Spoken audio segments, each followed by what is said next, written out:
ايوا بارك علينا الفقيه. الله يرحم لك الوالدين، بارك علينا. وليتي كتخبع من قناه لقناه، كنصيفطوا لك نداءات ما كتجاوبش عليهم. الفقيه واحد الاسم على مسمى من قديم الزمان، من الوقيته اللي بزغ الاسلام لهاد الدنيا. الفقيه عنده واحد المكانه كبيره في المجتمع. هو اللي كيقري لنا وليداتنا، كيكون حامل لكتاب الله عز وجل. الفقيه هو اللي كيصلي بالناس، الفقيه هو اللي كيرشد الناس. ولكن كنشوفك انت غادي ها الكحله في السحله، فيما كان شي مصيبه كحله داخل فيها ودي السي الفقيه. البارح صيفطنا لك نداء على ود داك الشيء اللي خرجت به النويعره، كتحرف لنا القران الكريم. حرام خرجت واش تكلمتي، دوزتيها مرورا الكرام حتى لهاد الدرجه زعما. ايوا انت كتقول حتى شي واحد ما يقيسك جوج حوايج، ما يقيس لك شي ثلاثه د الحوايج، ولو ان ديك الثالثه ما دايزاش. ما يقيس لكش ملكك اللي هو بعدا رمز البلاد، وما يقيس لكش الدين ديالك، وما يقيس لكش العائله ديالك، واخا العائله راك عارف الخبر في راسك. على اي حال، قبل ما نبداو هذا الموضوع ديالنا، كنسلم على خوتي خواتاتي داخل وخارج ارض الوطن. كيحييكم اخوكم ايوب لايف. ما تبخلوش على اخوكم باللايكات والبارطاج، واللي دخل لهاد القناه مرحبا والف مرحبا. قناتكم هذه اخوتي خواتاتي، حفزونا الفيديوهات جداد باش دائما نبقاو على الموعد. غنبداو لكم الموضوع ديال الفقيه. الفقيه اخوتي خواتاتي، هاد السيد صراحه كيدير شي حوايج اللي ما دارهمش ابليس، يعوذ بالله. واش بغيتي السي الفقيه تخرج لينا شي مدونه الاسره جديده وحنا ما فراسناش، سير طلع للبرلمان وقول لهم هذا الشيء هو اللي خصو يطرا، انني فقيه وحامل لكتاب الله عز وجل وكنعرف شنو قال الله وقال الرسول.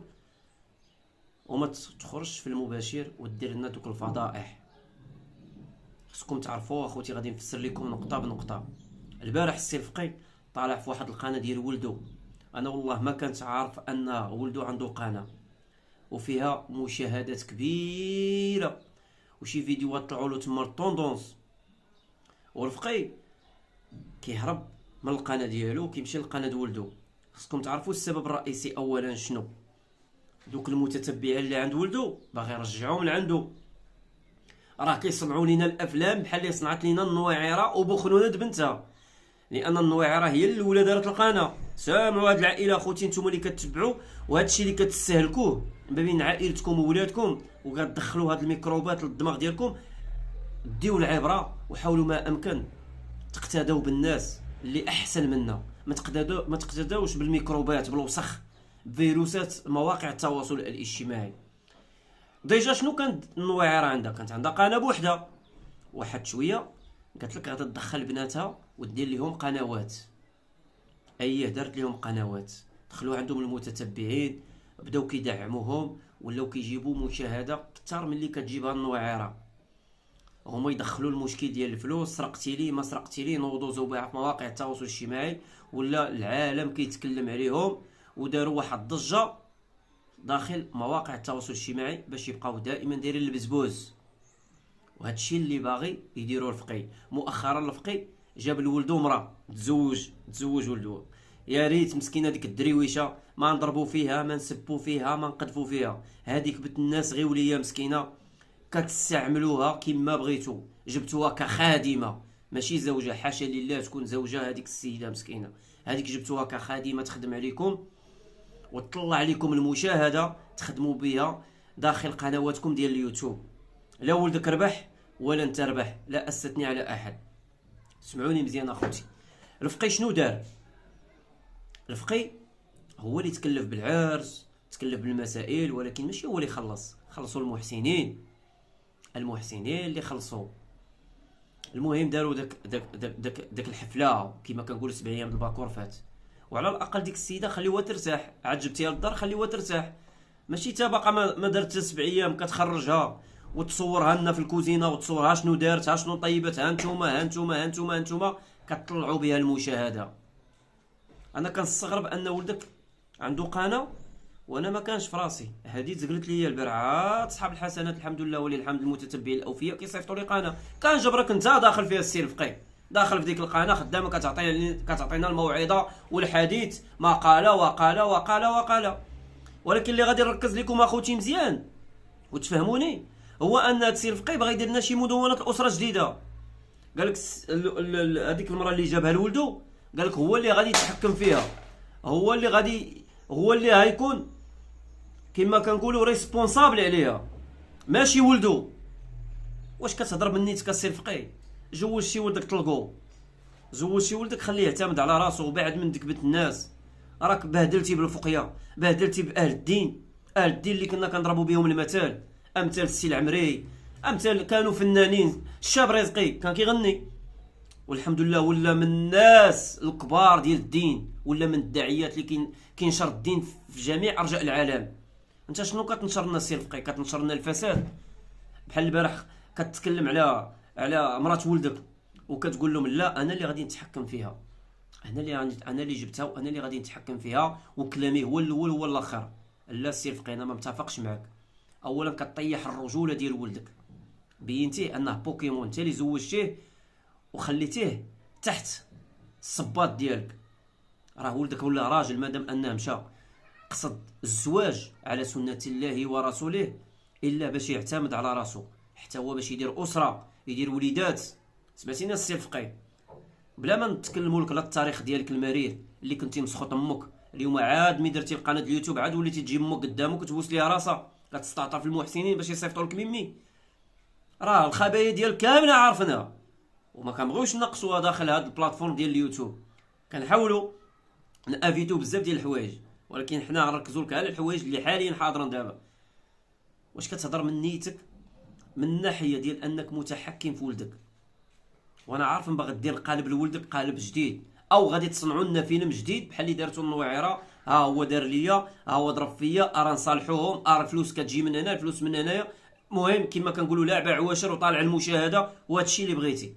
مادام ان فقي حامل لكتاب الله كنلقاه في التيك توك كيقول كبيسو وكبيسو كنبغيك كاميليا فاتي ديري قلوبه كذا، فين هي السمعه ديال الفقيه؟ هذاك الجلباب اللي لابسو الفقيه فين مي جبتي هذاك الجلباب؟ هذاك راه جلباب الشياطين اصاحبي. حنا شبان اصاحبي، مره كنصلي ومره ما كنصليوش، كنديروا الكوارث العظمى كنديروها في حياتنا، وانا رغم ذلك ما نديروش الحوايج اللي كديرهم نتايا. انت كدير حوايج ديال الشياطين. واش ما كتخافش الله يوم الحساب؟ واش ما كتخافش ربي العالمين؟ على الاقل ما تهضرش بالدين، على الاقل دير لنا شي سورفيت وحيد ديك اللحيه، لان ديك اللحيه اللي تكلمت عليها في واحد المنبر اعلامي ما بغيتش نذكر الاسم ديالو، خرجتي كتهاجم يوسف الزروالي وكتكلم على اللحيه. مي قال لك يوسف الزروالي لحيه الشيطان، على ما اظن راه ما كذبش، راه قال الحقيقه ان الانسان ملتزم ويخاف الله وحامل لكتاب الله، كيعرف اللي عليه واللي ماشي عليه، كيعرف الحلال كيعرف ما بين الحلال وما بين الحرام، كما قال الله عز وجل الحلال بين والحرام بين. لما الانسان اللي كيبغي الحرام راه كيمشي للحرام، وكيمشي للحلال راه كيمشي للحلال.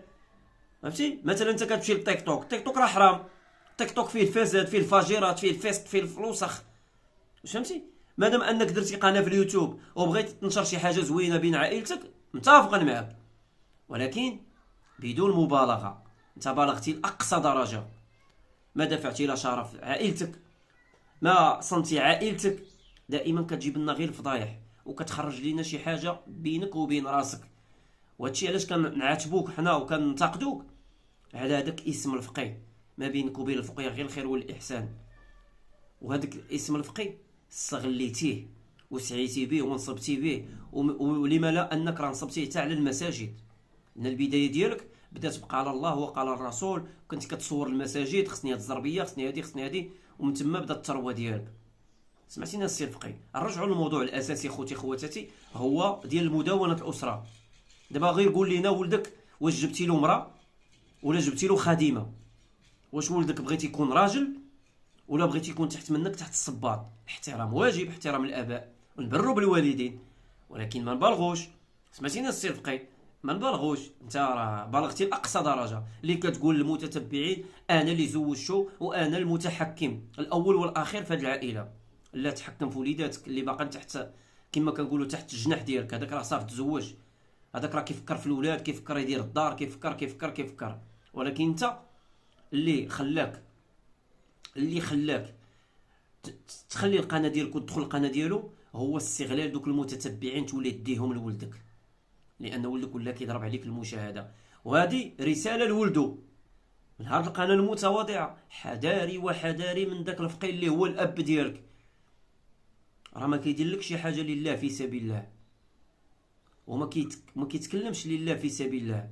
راه مادام انه مخطط كبير وجاب ديك البنيه مسكينه اللي باقا قاصر مسكينه، فعلا الزواج ربي حلو الله، الزواج حلال، الله يطعمنا حلال، ولكن باش السيده نزوجوها اليوم غدا نخرجوها نخدموا بها، اذا شنو كيدل هادشي هذا السي الفقيه؟ لا، هاد السؤال موجه لكم بجوج، لا لولدك ولا ليك نتايا.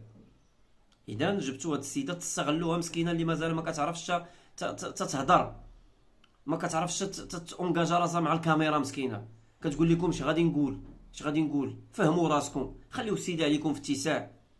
ولا بغيتي دير شي مدونه الاسره السي الفقيه سير ديرها لراسك، سمعتيني؟ على الاقل كون راجل وخرج جاوبنا غير على هادشي اللي دارتو نويعيمه اللي انت راضع معاها في نفس البزوله ديال ام زهره. خرج كتقول انا ما عنديش مع النفاق، كتعرف تطلع التيك توك وتطلع المنابر الاعلاميه تهاجم الزروالي، لان الزروالي حطك بسطل بلا تقرقيب.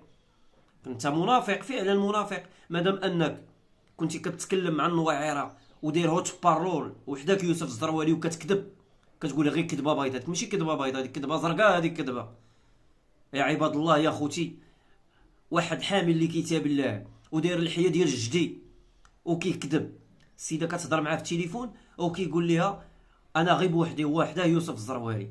الله يمسخك، ولكن فرشك وحطك سطل بلا تقرقيب، ومازال غادي نعطيوك ومازال غادي نحطوك كما كنقولوا سطل بلا تقرقيب، والله تنحطوك بالله العلي العظيم، نحن وراءك والزمن طويل، غادي ننتقدوك. وهذه رساله لدوك المتتبعين والمحسنين، حذاري وحذاري، اتقوا بهاد الوجوه ديال الشياطين، والله العلي العظيم ديروا الخير في المتشردين وديروا الخير في السكيريه، وما ديروش الخير في هاد الحياه الشيطان اللي كيكذب على الناس وكيستغل الدين باش يدخل الاموال. لعنه الله على المنافقين حتى ليوم الدين. تحياتي لكم، وكان معكم اخوكم ايوب لايف، نتلاقاو في شي فيديو جديد ان شاء الله. السلام عليكم.